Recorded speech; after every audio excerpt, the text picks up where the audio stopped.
আসসালামু আলাইকুম।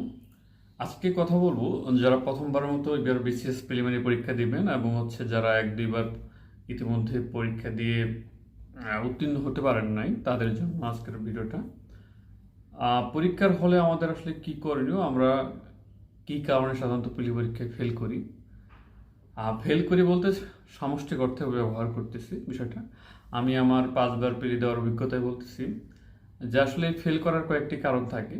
আবার যে প্রিলি পরীক্ষায় কি করণীয় আমাদের উচিত, মানে আমরা আসলে কি করলে যথাযথ সময়টাকে কাজে লাগাতে পারবো এবং ভালো মার্ক পাবো, এবং একটা বিষয় লক্ষণীয় যে কাট মার্ক কত হবে সেই চিন্তা, সব কিছু মিলে আজকের এই ভিডিওটা। যারা প্রথমবারের মতো বিশেষ প্রিলিমিনারি পরীক্ষা দিবেন তাদের উদ্দেশ্যে বলছি, আপনারা কাট মার্ক কত হবে সেটা বিবেচনা না করে পরীক্ষায় কীভাবে ভালো করা যায়, নিজের স্যাটিসফ্যাকশনটা কীভাবে আসে সেটা চিন্তা করুন পরীক্ষা হলে। যদি মনে হয় যে আপনারা পরীক্ষায় দেখতেছেন যে প্রশ্নগুলো ইজি, তাহলে একটু একটা মার্ক দাগাবেন, যেমন 150টার মতো দাগাবেন। আবার যে প্রশ্নটা কঠিন মনে হচ্ছে তাহলে দেখা যাচ্ছে 135-30টার মতো। তো আমি আমার অভিজ্ঞতায় বলি 41 এবং 43তম বিশেষ প্রিলিমিনারি পরীক্ষায় প্রশ্নের তখন কাট মার্ক ছিল সম্ভবত 110 বা 108 এরকম, যেটুকু মনে পড়ে। তখন আমি দাগিয়েছিলাম 138টার মতো। প্রথম দুই বিসিএসে আমি 138টা করে দাগিয়েছি এবং দুইটাতে উত্তীর্ণ হয়েছি, এবং সম্ভবত আমার ছিল 120 বা 118 মতো। কাটমার্ক ছিল 108-110-এর মতো। অর্থাৎ আমি খুব গুনে গুনে দাগাইতাম যেগুলো হ্যাঁ আমি একদম কনফার্ম 100% শিওর। আমি নেগেটিভ মার্ক রাখার খুবই কম রাখার চেষ্টা করতাম, অর্থাৎ নেগেটিভ মার্ক আমার জন্য না আসে। এর জন্য একটা কারণ আছে, কারণ যে এই নেগেটিভ মার্কের কারণে আমি একটা বিশাল বড় কি বলে ছ্যাঁকা, এক প্রকার ছ্যাঁকা খেয়েছি 2015 সালে। তো ওই থেকে শিক্ষা আর কি, যে আমি আমার পরীক্ষায় কখনো নেগেটিভ মার্ক রাখবো না, যা পারি সেটাই দেখাবো, বিষয়টা এরকম। পরবর্তী বিসিএস 44 সম্ভবত 150টা, এবং এই সর্বশেষ যেটা 46 বিসিএস সেটাতে মনে হয় আমি সর্বোচ্চ দাগাইছি 160টা। হ্যাঁ, এখন অনেকেই অনেক দাগায় 180টা 170টা, এবং তারা পায়ও 140 150 পায়। কিন্তু আলটিমেটলি কিন্তু আপনি যদি 120 পেয়ে পাস করেন কিংবা একজন 160 পেয়ে পাস করে, সেম রেজাল্ট কিন্তু সেম, যে দুইজনের পেলে উঠতে না। এখানে কিন্তু মেধা তালিকা কিংবা এটা যে পরবর্তীতে যোগ হবে বিষয়টা কিন্তু এরকম না। আপনাকে অবশ্যই একটা সেফ জোনে থাকতে হবে, ওই হিসাবে চিন্তা করতে হবে। ওভার থিঙ্কিং করা যাবে না যে আমাকে না 100-150 পেতেই হবে, 150 পাওয়ার জন্য আমাকে এইভাবে পরিশ্রম করতে হবে, বিষয়টা এরকম না।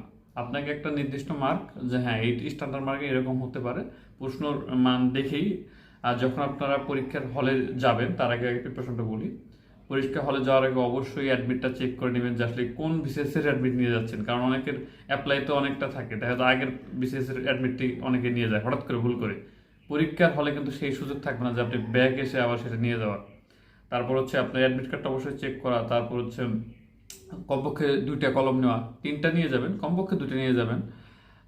ভালো কলম, যেটা দিয়ে আপনার বৃত্ত ভরাট করার সুবিধা হবে, মনে হবে, এটা প্র্যাকটিস করে যাবেন। এবং পরীক্ষার আগে অবশ্যই রাবার পেন্সিলও নিয়ে যেতে পারেন যদি কোনো কারণে দরকার হয়, ছোটোখাটো ইয়ার জন্য পরিরেজ করে দিলেন। আর ভুলেও কখনো প্রশ্নপত্রে তাগাদাই করার চেষ্টা করবেন না, যদি অনুমতি না থাকে তাহলে অনেক শিক্ষক এটা আপনাকে কি বলে প্রশ্নপত্র নিয়ে নিতে পারে। নির্দেশনা শুনে কাজ করবেন।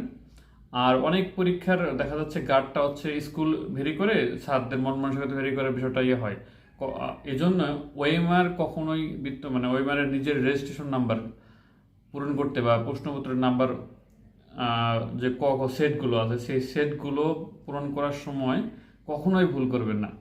এটা আপনাকে কখনোই কি বলে যে আরেকটা দিবে, ভুল করার পর আরেকটা ওয়েমার দিবে, বিষয়টা এরকম না, কখনোই দিবে না। সেই জন্য খুব সতর্কতার সহিত, এবং আপনার পাশে যে বসছে সে কি ব্রেঞ্চ নড়াচ্ছে কিনা কিংবা উঠবে কিনা এরকম পজিশন দেখে পরে বৃত্ত ভরাট শুরু করবেন। কারণ নড়াচড়া হলে যদি একবার বের হয়ে বৃত্তর থেকে বের হয়ে যায় দাগটা, তাহলে কিন্তু আপনার একটা সর্বনাশ হওয়ার সম্ভাবনা থাকে। এই জন্য বি কেয়ারফুল। আমি খুবই কেয়ারফুল থাকি পরীক্ষার। আমার মনে হচ্ছে সবচেয়ে বড় পরীক্ষা আমার এই রোল নাম্বারটা পূরণ করা, আমার ক্ষেত্রে আর কি। আমি মনে করি এটাতে আসলে ভয় পাওয়ার কিছু নাই। এই জন্য আপনারা আপনাদের নিজেদের রোল তো আগেই পেয়ে যান, অনেক আগেই। তো এটা আপনারা প্র্যাকটিস করতে পারেন, বৃত্ত করে নিজেরা কয়েকবার প্র্যাকটিস করবেন, তাহলে আর ওই ভয়টা থাকবে না। আর একটা বিষয় প্রশ্নপত্র পাওয়ার পর কোনটা থেকে কোনটা দাগাবেন, বিষয় তো হচ্ছে 10টা। এই 10টা বিষয়ের মধ্যে আপনার কোনটা মানে স্ট্রং জোন, কোনটা উইক জোন, সেটা তো অবশ্যই আছে। তারপরেও ভেরিফাই করে মানে প্রশ্নের মানের উপর। আরেকটা বিষয় যেটা হচ্ছে যে অনেকেই গণিত দিয়ে শুরু করতে চায়।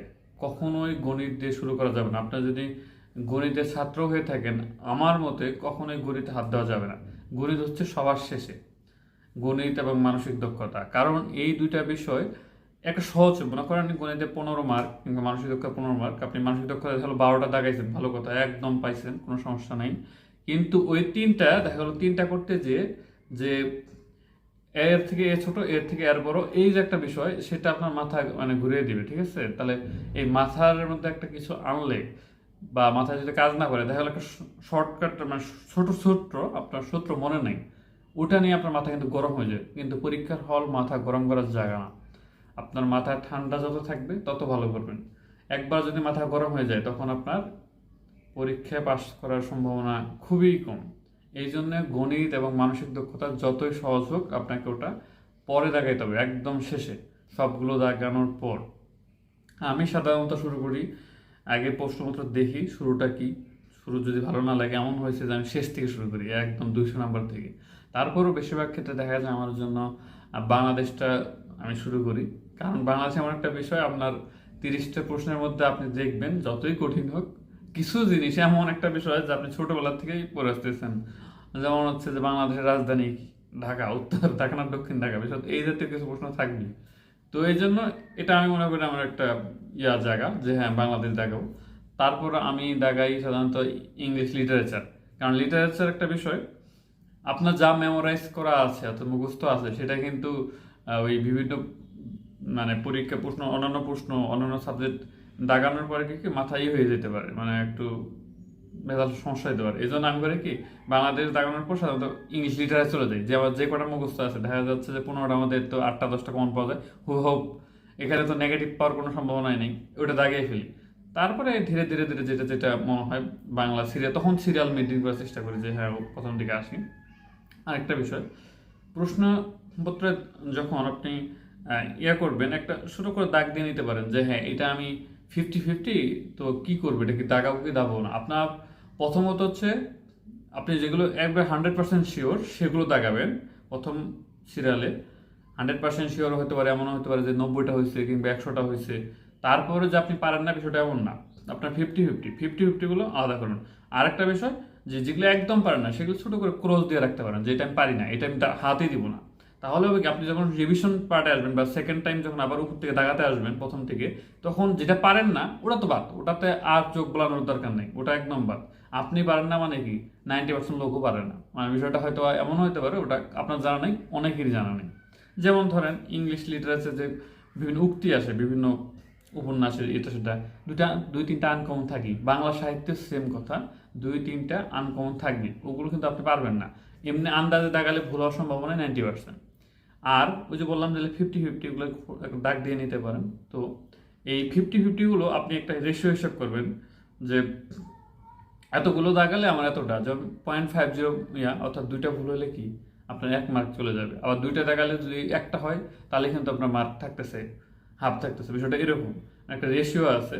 তো এই রেশিও অনুযায়ী আপনি কয়টা দাগাবেন, আপনার যদি মনে হয় যে বর্তমান যে প্রেক্ষাপট, মানে যে ধারের প্রশ্ন হচ্ছে 44-45 এবং 46, দেখা যাচ্ছে যে 120-25 পাওয়াই লাগে, মানে এই হারের প্রশ্ন হচ্ছে রেশিও।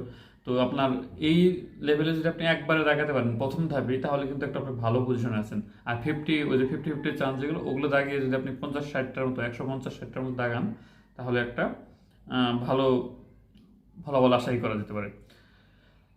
অন্যান্য সাবজেক্টের ক্ষেত্রেও সেম, আপনার আন্তর্জাতিক আনকমন থাকবে, আবার হচ্ছে যে আপনার দুই একটা সাম্প্রতিক থাকবে, সেগুলো দেখাতে হবে। আবার পরীক্ষার হলে ফেল করার যেটা কারণটা আমি যেটা বলবো, ওই একটা বললাম অতিরিক্ত টেনশন করা। অতিরিক্ত টেনশন কখনোই করা যাবে না। ওএমআর ভালোভাবে পূরণ করতে হবে। ওএমআরের কোনো অন্যান্য দাগ বা অন্য কিছু কোথাও লেখালেখি কিছুই করা যাবে না, তাহলে কিন্তু আপনার এমন একটা বাতিল হয়ে যাবে।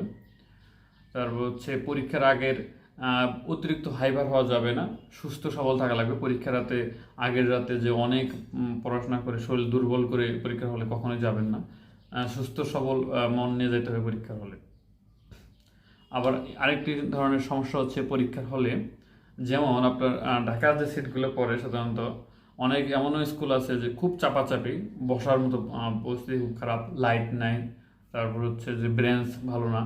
এই জিনিসগুলো আপনাকে শর্ট আউট করে নিতে হবে ওই তখনই, ওই যে দায়িত্বরত শিক্ষক থাকবে তাকে বলতে হবে। যেমন আমি এই ধরনের প্রবলেম সমস্যার দুইবার সম্মুখীন হয়েছি এই 5বার বিসিএস প্রিলিমিনারি দিতে যেয়ে। একবার হচ্ছে অন্ধকার, মানে দেখায় যে না, আমার চোখের একটু সমস্যা আছে, তো স্যারকে বললাম যে আমার এখানে সমস্যা হচ্ছে, লাইটের ব্যবস্থা করেন। পরে লাইট ছিল না, লাইটের ব্যবস্থা করছে পরীক্ষা শুরু হওয়ার আগে। আরেকবার হয়েছে যে ব্রেঞ্চে আপনার নড়াচড়ো, মানে ভালো না, ভাঙা। পরে স্যারকে রিকোয়েস্ট করে অন্য ব্রেঞ্চে বসছে আর কি, ওই মুহূর্তে বসা যায় আর কি, যদি স্যার তার মনে চায় যে হ্যাঁ এখানে বসালে সমস্যা নাই। তো বিষয়টা হচ্ছে এই ধরনের যদি সমস্যা ফেস করেন, কোনো মনের মধ্যে কোনো সংকোচ না রেখে স্যারকে বলতে হবে। আবার এমনও হতে পারে যে আপনার পাশের জন খুব ডিস্টার্ব করতেছে আপনাকে, পিছন দিয়ে গোদাচ্ছে, মানে গোদাইতেছে, কলম দিয়ে খোঁজাচ্ছে, তো তখন আপনাকে স্যারকে জানাতে হবে। কারণ পরীক্ষার হলে কেউ কারো না, বন্ধু হতে পারে আর যেই হতে পারে। কারণ বিষয়টা হচ্ছে এমন, আপনি ওকে বলতে গিয়ে দেখা পাবেন না আপনার ওই ম্যাচ স্যার নিয়ে নিয়েছে, ওদিক তাকাইছেন, তাকাইতে গিয়ে দেখালো আপনার কোনো অপরাধ নাই, জাস্ট কলমের খোঁচা দিছে, পিছনে তাকাইছেন, স্যার মনে করছে যে আপনি ইচ্ছা করে তাকাইছেন। তো বিষয়টা হচ্ছে যে আপনার ওই ম্যান নিয়ে নিবে। তো এই জন্য যদি কেউ কোনো ধরনের ডিস্টার্ব ফিল করবেন, স্যারকে অবহিত করতে হবে যে আমাকে ডিস্টার্ব করছে। তো বিষয়টা নিজের ভালোর জন্য নিজেকে সতর্ক থাকতে হবে। আবার একটা বিষয়, পরীক্ষার হলে অনেকে বের হতে চায়, যেমন মানে বিষয়টা হচ্ছে প্রস্রাব বা অন্য কিছু কারণে বের হতে চায়, এটা কিন্তু বের হওয়া যাবে না, এটা নিষেধ করে দিবে।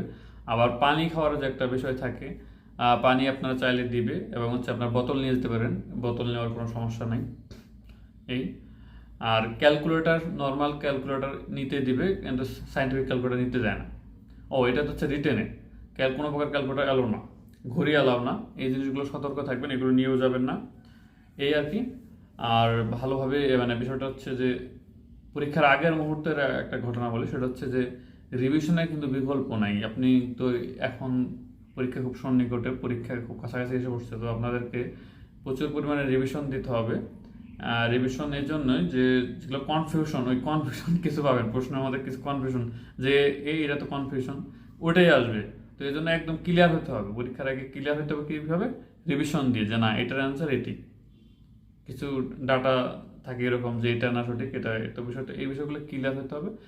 সর্বোপরি এইভাবে পরীক্ষা দিলে আশা করি যে ভালো কিছু আশা করা যেতেই পারে। ধন্যবাদ।